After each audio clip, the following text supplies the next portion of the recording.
Hello guys, you are most welcome on A to Z motivational.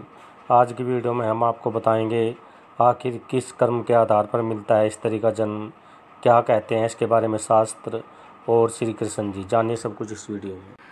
कई बार हमारे मन में विचार आता है कि आखिर नारी का जन्म किस आधार पर मिलता है, कौन सा कर्म करने पर नारी का जन्म प्राप्त होता है।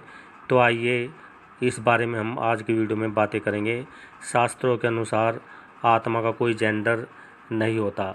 जब भगवान ने जीवों की उत्पत्ति की तभी से उन्होंने दो प्रजातियों के जीव बनाए हैं, एक नर और दूसरा मादा। लेकिन कभी कभी ऐसा होता है कि पुरुष की आत्मा को स्त्री का शरीर मिल जाता है या फिर स्त्री की आत्मा को पुरुष का शरीर। तो ये क्या क्यों होता है और कैसे, इसके पीछे दो मुख्य कारण बताए गए हैं शास्त्रों में। आइए उनके बारे में बातें करते हैं।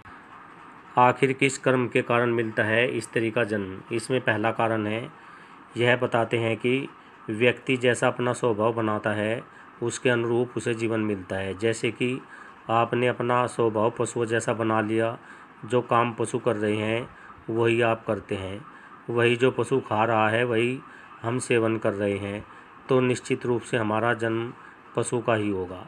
ऐसे में अगर आपने अपना स्वभाव स्त्री जैसा बना रखा है, हमने अपनी इंद्रियों को स्त्री के जैसा बना लिया, हमारा मन हमारी इंद्रियां वही करना चाहती है जो एक स्त्री करती है, तो निश्चित रूप से हमारा गला जन्म स्त्री के रूप में ही होगा।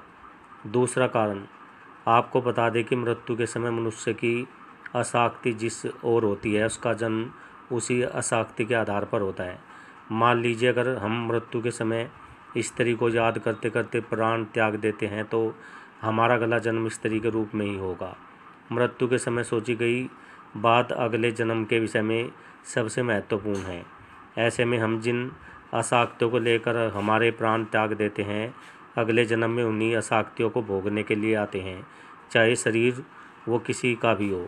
अगर मरते समय हम स्त्री में अपने मन को फंसाए रखेंगे अथवा स्त्री को सोचते हुए रहेंगे तो स्त्री में आसक्ति हमारी बनी रहेगी, अगला जन्म हमारा स्त्री का ही होगा। मतलब जिस चीज़ को हम सोच कर मरते हैं हमारा अगला जन्म उसी का ही होता है। ओके गाइज, आई होप जानकारी आपको अच्छी लगी होगी। तो मिलते हैं नेक्स्ट वीडियो में। Till then okay, bye bye.